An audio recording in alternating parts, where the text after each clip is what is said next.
Greetings and salutations, everyone. I hope everyone is doing well today.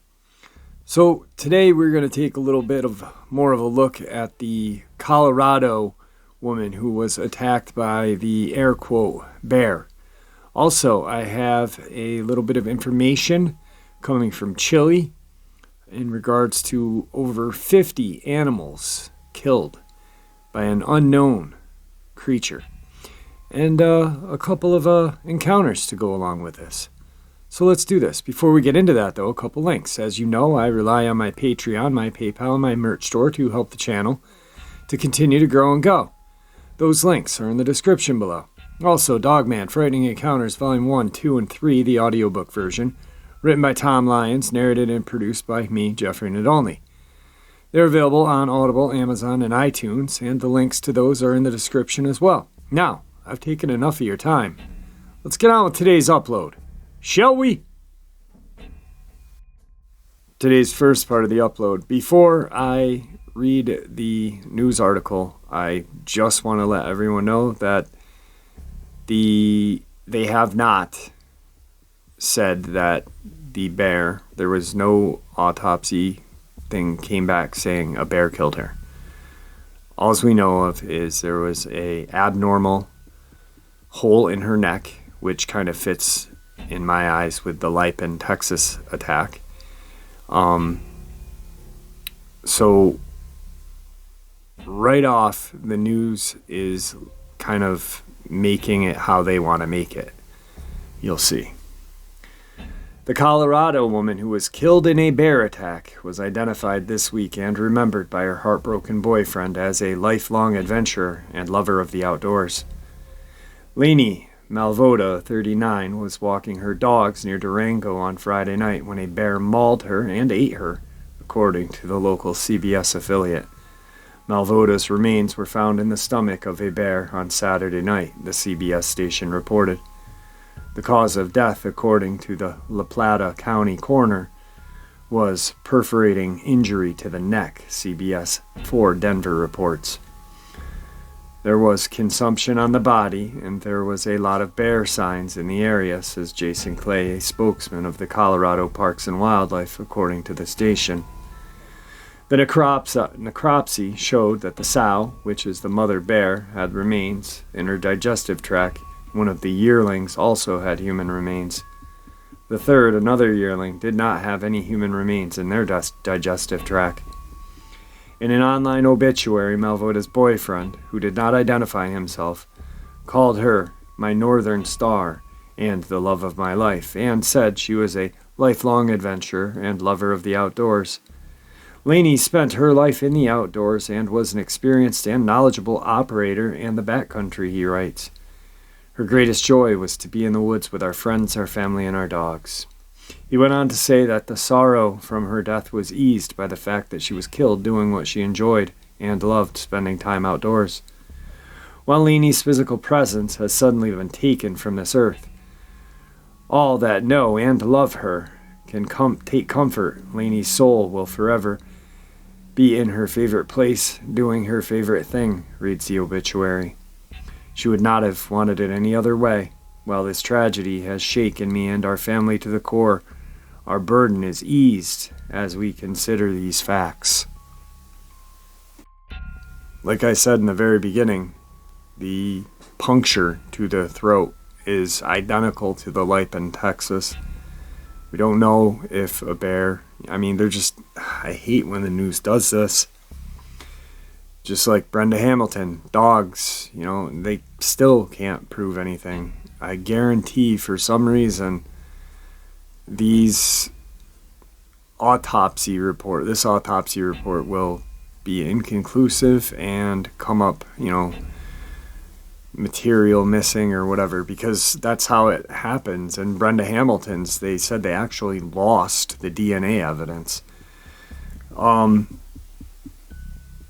But the thing that gets me is that her boyfriend obviously knows her very well. Probably one of the person in this earth that knew her the most. calls her an experienced operator in the backwoods. Well, any experienced operator would know if there was a bear with cubs, what to do. Not so much with a Dogman or a Bigfoot.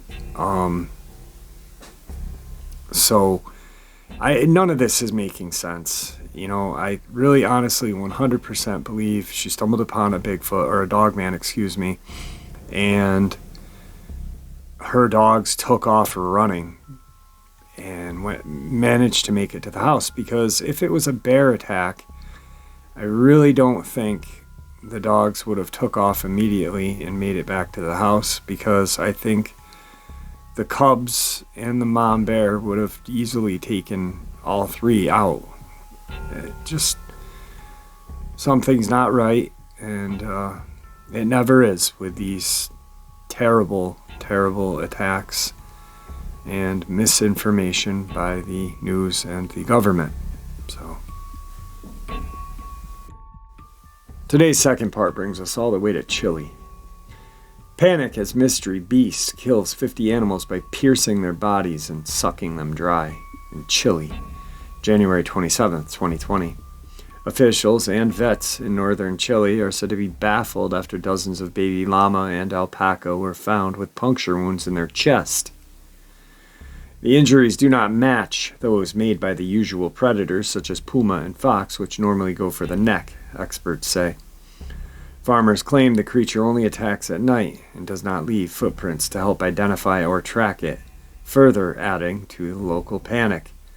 Some believe it could be the mythical chupacabra, which is said to suck blood from goats, cows, and horses.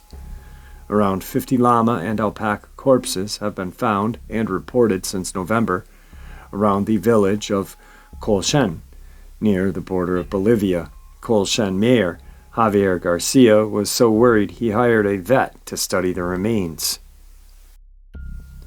And Chile's National Agriculture and Livestock Service has now started an investigation to help solve the riddle.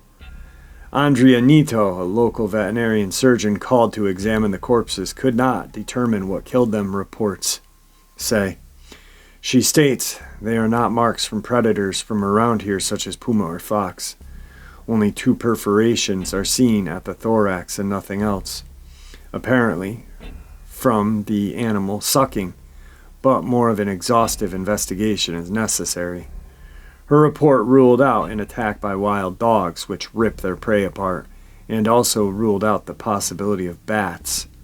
She said, "From the bite, I can conclude that it is an animal with a small jaw due to the size of its fangs, which are very advanced, unlike other predators that have them more to the sides."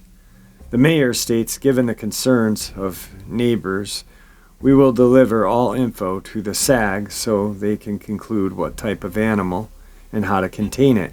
If necessary, we'll send reports to the other entities to help find this creature.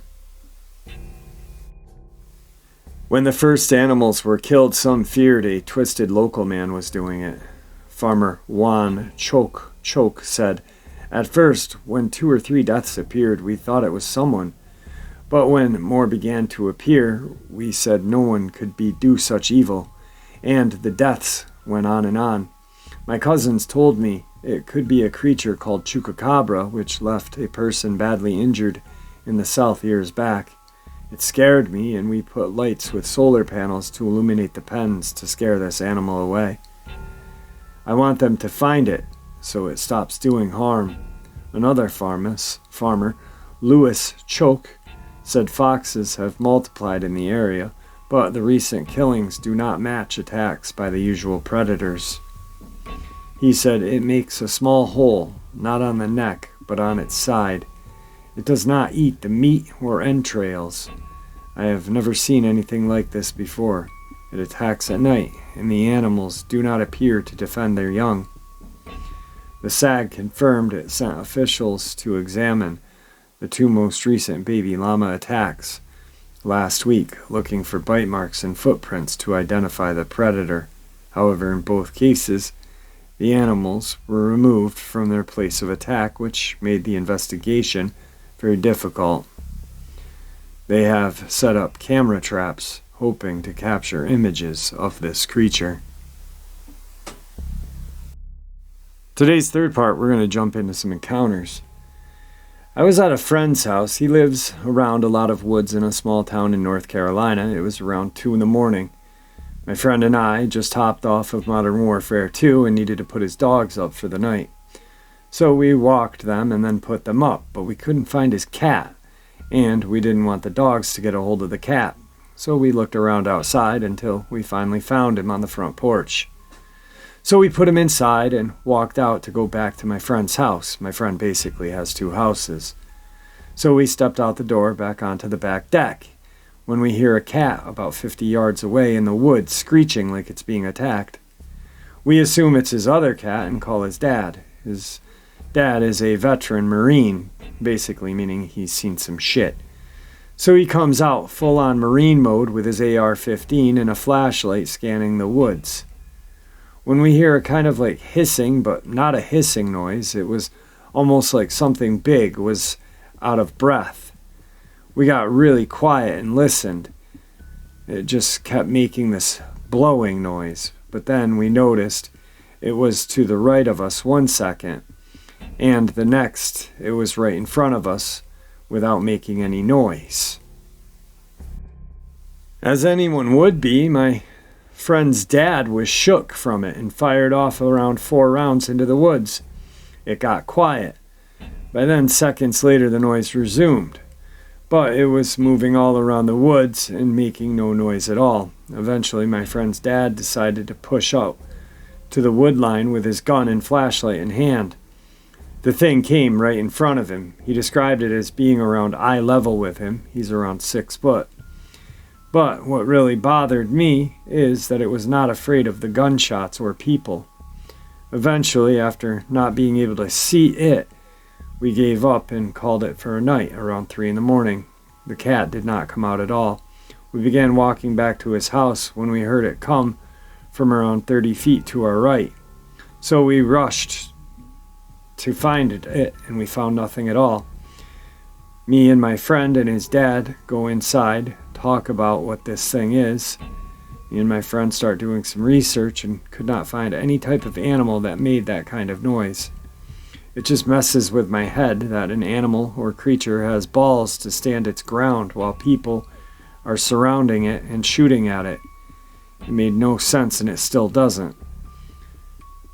It's the next night now, around 12:45. Me and my friend brought some chicken and placed it in the wood line.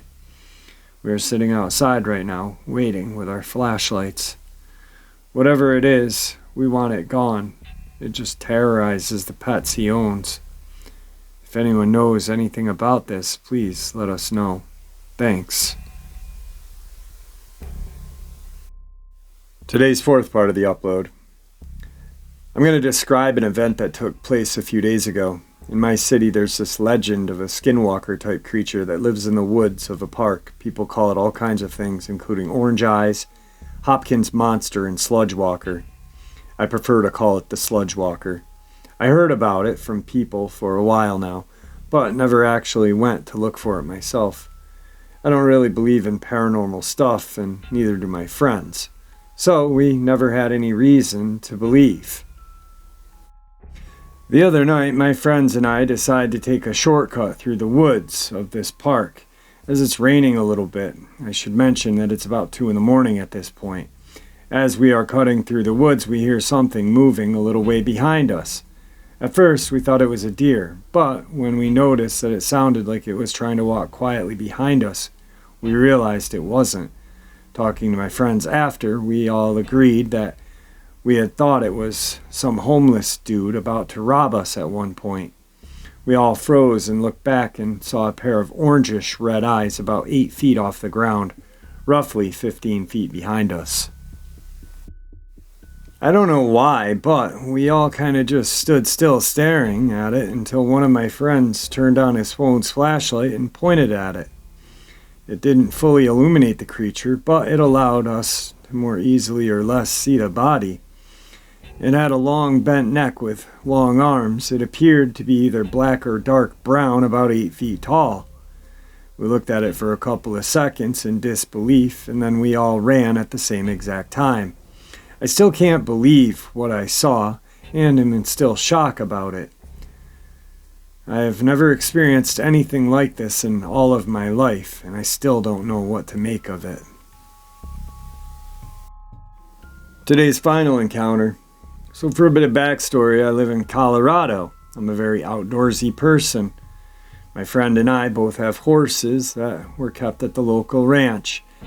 It backs up to hundreds of miles of forest cottonwood trees, most of them at least 50 foot in height. It's eerie as hell out there. So anyway, this one night there was a storm, and we get stuck waiting for the hail to pass under some thick brush. Ooh, Colorado weather. But by the time it had passed, the sun was setting, and we were 4 hours from the ranch. We wanted to try to get back as fast as possible, and it got dark extremely quickly. You couldn't see 6 feet in front of you. We ended up having to use our phones as flashlights that barely lit the ground. Familiar forest became completely alien, and we ended up taking the wrong trail back. It led us to this abandoned building, mostly fallen in on itself, and outside of it we found heaps of deer bones, mostly ribs, and a few skulls as well. They were white as snow, like you could almost see them perfectly without the flashlights. It was creepy enough, so we started to leave when we started hearing something in the brush around us. Now, we're no stranger to bear or mountain lions, but this sounded much different. It was a lot lighter. It moved with a creepy grace, almost like a deer, I guess. So we kept going, and the thing kept following us. Our horses were both spooked and acting irrationally, very out of character for her Mustang and my quarter horse, who are both trusty horses. We do trails all of the time, and even sometimes at night, though we'd never been this deep or this lost in the woods before. That's when this horrible smell hit us. I can only explain it as a body or burning flesh. It was disgusting. I almost gagged. I thought a serial killer or something was about to jump on us. At this point, we both pulled our shirts over our faces and were trying to get out of there as fast as possible, though the thick underfoot made it difficult for the horses to walk safely, so we decided that the best option was to dismount them. Now walking on the ground, my friend was in front of me, but I heard her from behind me calling from the direction of the abandoned building, which was still not far from us, about 50 feet. Something hit my horse. She reared up and almost got loose, but I held onto her lead. About 5 minutes later, the smell came back, and the weirdest looking coyote I had ever seen just trotted across the path staring at us. Like, it was unusually large, especially for the season, and its pelt was a darker gray than most. I don't know if that's what the smell was coming from, but it was just weird. When it looked at me, the hairs on the back of my neck stood up. Its eyes were almost human. We got back to the ranch after 4 hours of constant walking and tried to get away from the forest as fast as possible. When we arrived to the ranch, finally all the horses broke out in a dead bolt from the end of the pasture near the woods to the opposite side. Needless to say, we untacked very quickly and drove off. I don't know what we encountered that night, but whatever it was, it didn't want us there. Alright guys, I hope you enjoyed today's upload as much as I enjoyed sharing it with you.